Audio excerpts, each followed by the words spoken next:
గురువుగారు మరో ఉత్తరం చూద్దామండి. కంచికచర్ల నుండి నాగరాజు గారు పంపించారు. భోజనం చేసేటప్పుడు ఇస్తరి చుట్టూ నీళ్లు చల్లుతారు, ఎందుకని తెలియచేయండి అంటున్నారు. మామూలుగా పరిశేచనం అని ఉంటుంది. పరితసేచనం పరిశేచనం. విస్తరి పెట్టి అలా పైన నీళ్లు చల్లి దాని చుట్టూరా ఇలా పరిశేచనం చేస్తాం. ఏదైతే ఈ చుట్టూరా నీళ్లు వేసామో ఆ నీళ్లు దీనికి హద్దు.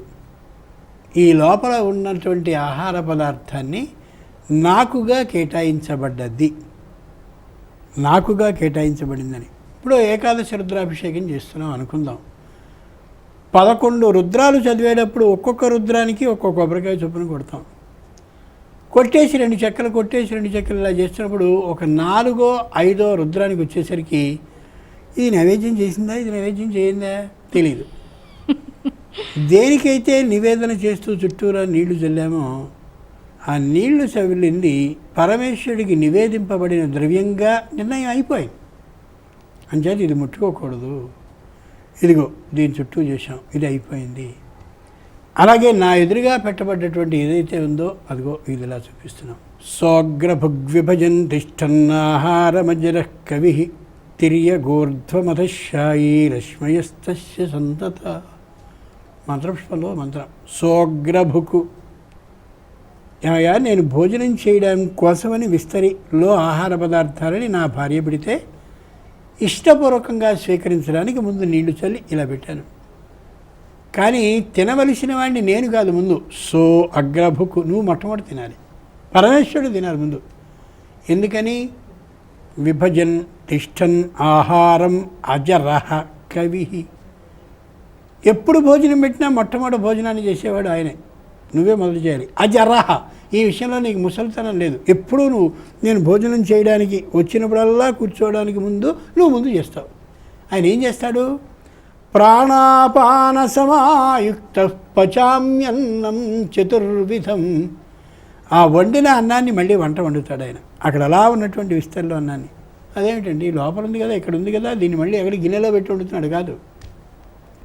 ఒక భాగాన్ని రక్తమాంసాలుగా దాంట్లో ఏర్పాటు చేస్తాడు, ఒక భాగాన్ని బుద్ధికి అందే పదార్థంగా ఏర్పాటు చేస్తాడు, ఒక భాగాన్ని పూర్వజన్మలో మనం పుణ్యం చేస్తే పుణ్యఫలాన్ని అనుభవించడానికి, పాపం చేస్తే పాపఫలం ద్వారా రోగం రావడానికి ఏర్పాటు చేస్తాడు, ఒక ఫలం వ్యర్థ పదార్థంగా పంపిస్తాడు.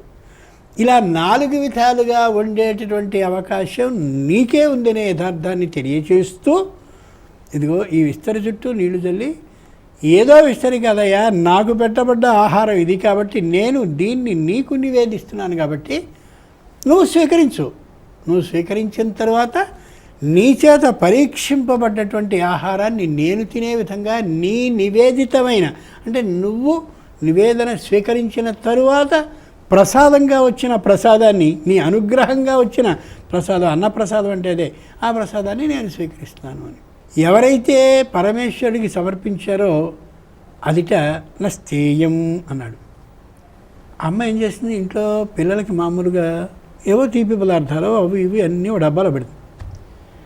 దాన్ని పిల్లవాడు చెప్పి తీసుకున్నాడు అని అనుకుందాం, చాలా ఇష్టం. అలా చెప్పకుండా పట్టుకెడితే దొంగతనం. అలాగే డబ్బులు కూడా ఇంట్లో పిల్లలు మామూలుగా అడిగి తీసుకుంటే వాడిదే ఆ సొమ్మంతా, ఇంకోటిది ఎవరికీ కాదు. చెప్పి తీసుకుంటే అది మర్యాద, చెప్పకుండా తీసుకుపోతే దొంగతనం.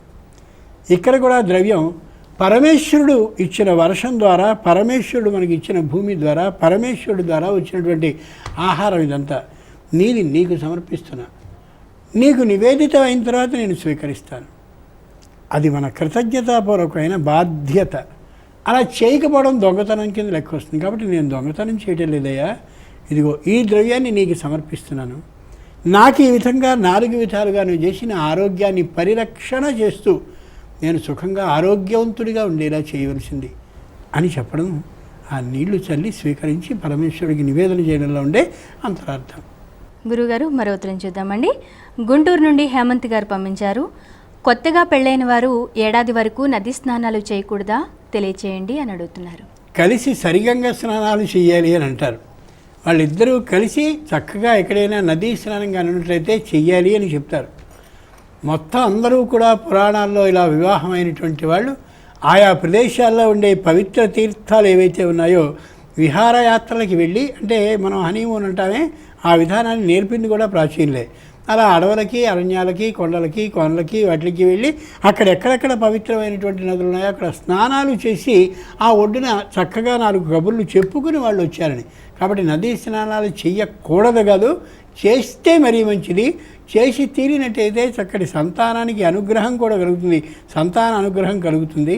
నదీమ తల్లులందరూ కూడా పరమేశ్వరుడి చేత సృష్టింపబడ్డటువంటి వాళ్ళు తప్ప మరొకళ్ళు కాదు. కాబట్టి నదీ స్నానాలు చేయడం మంచిది, చేయకపోవడం కాదు, చేయడం మంచిది. గురువుగారు, మీ అమూల్యమైన సమయాన్ని వెచ్చించి ప్రేక్షకుల సందేహాలను శాస్త్రోక్తంగా నివృత్తి చేశారు. ధన్యవాదాలండి.